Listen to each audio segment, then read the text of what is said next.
دانشور کے معزز ناظرین، السلام علیکم۔ دنیا کی رونقیں اپنے عروج پر تھیں، سب نے نئے سال کو دل سے خوش آمدید کہا، مگر یہ سال پہلے جیسا نہیں ہونے والا تھا۔ کسی کو بھی یہ علم نہیں تھا کہ اس سال کے آغاز سے ہی دنیا بھر میں ہر اخبار، ہر خبرنامے، ہر ٹی وی چینل اور ہر ویب سائٹ پر صرف صحت کے عالمی بحران اور اس کے خلاف جاری سائنسی جدوجہد کی ہی خبریں بھری ہوں گی۔ ہر طرف پھوک عالم، پریشانی کا ماحول اور پوری دنیا میں ہی لاک ڈاؤن ہوگا۔ لیکن دوستو، ایسا پہلی مرتبہ نہیں ہوا تھا کہ کوئی عالمی وبا لوگوں کے ذہنوں پر اس قدر چھا گئی ہو۔ آج کی اس ویڈیو میں ہم آپ کو لے کر چلیں گے 1918 کے دور میں، جب ایسی ہی ایک وبا پھیلی جس سے کروڑوں لوگ لقمہ اجل بنے، مگر اس وائرس کو پھیلانے کا سارا الزام ایک خاتون میری میلن پر لگا، جو تاریخ میں ٹائیفائیڈ میری کہلائی۔ آگے بڑھنے سے پہلے آپ تمام احباب سے گزارش ہے کہ دانشور کو سبسکرائب کیجئے، بیل آئیکن پر بھی کلک کیجئے تاکہ ایسی ہی تمام معلوماتی ویڈیوز آپ کو باقاعدگی سے ملتی رہیں۔ تو ناظرین، بات ہے 1918 کی۔ ہسپانوی فلو نے سن 1918 اور 1920 کے درمیان دنیا کو اپنی لپیٹ میں لے لیا تھا، جس سے دنیا کی 1/4 آبادی متاثر ہوئی تھی اور 1,70,00,000 سے 5 کروڑ افراد ہلاک ہو گئے تھے۔ خواتین و حضرات، جیسے موجودہ دور میں کرونا وائرس پھیلانے میں بڑے ممالک کے درمیان الزام تراشیوں کا سلسلہ جاری ہے، ویسے ہی ہسپانوی فلو میں ذکر آتا ہے میری میلن کا، جو کہ نیو یارک کے امیر گھرانوں میں ملازمہ تھی۔ اس کا تعلق آئرلینڈ سے تھا۔ امریکہ آنے والی یہ خاتون نیو یارک میں باورچی یا خانسامہ کے طور پر کام کرتی تھی۔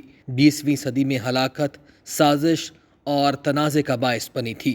میری میلن آئرلینڈ کی کاؤنٹی ٹائرون کی قصبے کوکس ٹاؤن میں سن 1869 میں پیدا ہوئی، لیکن نوعمری میں ہی انہوں نے بہتر زندگی کی تلاش میں ہجرت اختیار کی اور نیو یارک منتقل ہوئی۔ سن 1990 میں وہ نیو یارک شہر کے امیر خاندانوں کے ہاں باورچی کا کام کرتی تھی۔ اس کا مخصوص پکوان یا ڈش پیچ آئس کریم تھی۔ اس دور میں 10 سے 20 لاکھ کے درمیان افراد امریکہ میں گھریلو ملازمتیں کیا کرتے تھے، اور ان میں باورچی یا کوک ہونا ایسے ہی تصور کیا جاتا تھا جیسے کسی قلعے میں کوئی رانی ہو۔ ان کو خانساماؤں یا دیگر ملازمین کی نگرانی کرنی ہوتی تھی، باورچی خانے کی خریداری کرنا ہوتی تھی، اور اگر اپنا کام بہتر طور پر نبھا سکتی تھی تو پھر اپنے مالک کے لیے صرف میری نہیں بلکہ محترمہ میری میلن بن جاتی تھی۔ اسی دوران نیو یارک کو ایک مہلک بیماری نے آن لیا۔ میری میلن منہیٹن کے پرتعیش علاقے میں کام کرتی تھی، لیکن حالات جیسے نظر آتے تھے ویسے نہیں تھے۔ میری نے سن 1900 اور 1907 کے درمیان 7 مختلف گھروں میں کام کیا، اور ان میں سے آخری گھر پارک ایونیو تھا، اور ان تمام گھروں میں لوگ بیمار پڑے اور مر گئے، لیکن ہر مرتبہ وہ وہاں سے نکل کر کسی دوسری جگہوں میں کام لینے میں کامیاب ہو گئی۔ نیو یارک شہر میں اوسٹر بے سے لے کر 5th ایونیو تک امیر گھرانے جہاں میری کام کرتی رہی تھی وہ دم بخود تھے۔ ایک عام تاثر یہ تھا کہ ٹائیفائیڈ ایک مہلک بیماری ہے، لیکن یہ مرض امیروں کو نہیں لگتا۔ یہ بیماری شہر کے ان غریب علاقوں میں پھیلتی ہے جہاں نکاسی آب کا کوئی بندوبست نہیں ہوتا اور لوگ تنگ اور تاریک گھروں میں رہتے ہیں، جیسے کہ 5 پوائنٹ اور ہیل کچن جیسے علاقے۔ ایک گھرانے نے ایک تحقیق کار جارج سوپر کو اس معاملے کو حل کرنے کے لیے رکھ لیا۔ سوپر نے ثابت کر دیا کہ یہ میری کا پھیلایا ہوا عذاب ہے۔ جب پہلی مرتبہ سوپر نے میری میلن کو پکڑنے کی کوشش کی تو اس نے اس پر کانٹا تان لیا اور انہیں باورچی خانے سے باہر بھاگنے پر ہی مجبور کر دیا۔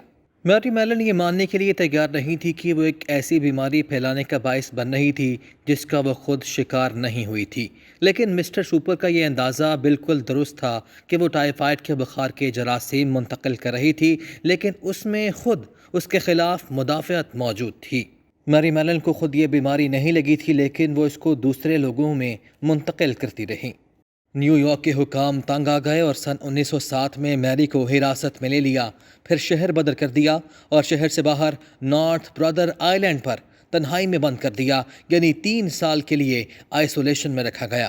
میری یہ بات ماننے کو تیار نہیں تھی کہ ٹائیفائیڈ پھیلانے کا سبب وہ بن رہی تھی۔ حکام نے میری پر دباؤ ڈالا اور اس کے بلڈ اور سٹول سیمپل لیے۔ نتائج آئے تو معلوم ہوا کہ میری میلن کے پتے میں ٹائیفائیڈ بیکٹیریا موجود ہیں، لیکن وہ یہ ماننے کے لیے تیار نہیں تھی کہ اس میں بیکٹیریا موجود ہیں۔ لیکن آئسولیشن میں اس نے یہ بات تسلیم ضرور کی کہ وہ ہاتھ دھونے کی عادی نہیں تھی۔ دوستوں، نارتھ برادر کا علاقہ ان دنوں ایک غیر آباد علاقہ ہوتا تھا اور یہ مشرقی دریا پر برانکس کے قریب ہے۔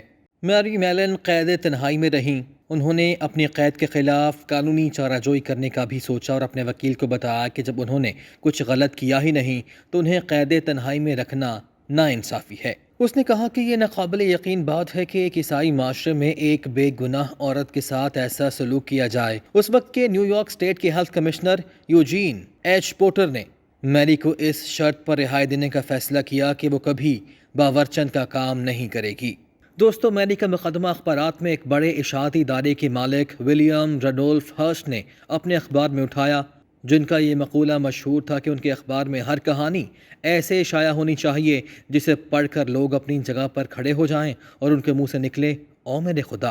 ہرسٹ کا ایک ناشر ہونے کے ناطے بہت اثر و رسوخ تھا اور اس کے اخبار نیو یارک امریکن میں میری کی پوری کہانی 20 جون سن 1909 میں شائع ہوئی۔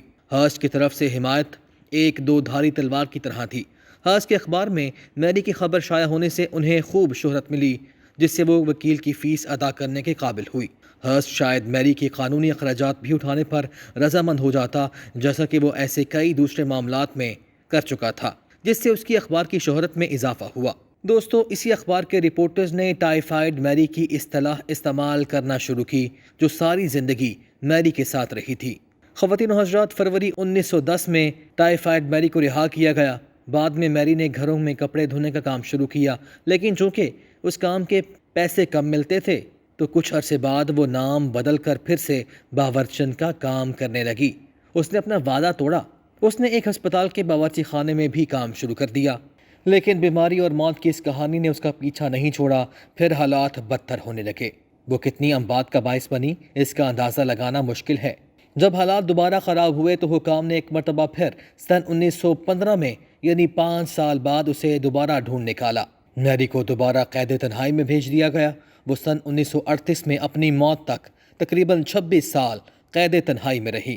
اس کہانی سے شاید یہی سبق ملتا ہے کہ اگر آپ کو کچھ سمجھ نہ بھی آ رہا ہو تو آپ طبی ہدایات پر عمل کریں۔ لیکن میری میلن کی اس کہانی میں اس کی مخصوص ڈش میری پیچ آئس کریم کیوں اتنی اہم ہے؟ ٹائیفائیڈ کا بیکٹیریا ٹھنڈے کھانوں میں زندہ رہتا ہے، لیکن اگر کسی چیز کو پکایا جائے تو وہ مر جاتا ہے۔ اگر میری میلن اپنی ڈش پیچ آئس کریم پر اتنا فخر نہ کرتی تو شاید ہمیں کبھی ٹائیفائیڈ میری کا علم نہ ہوتا۔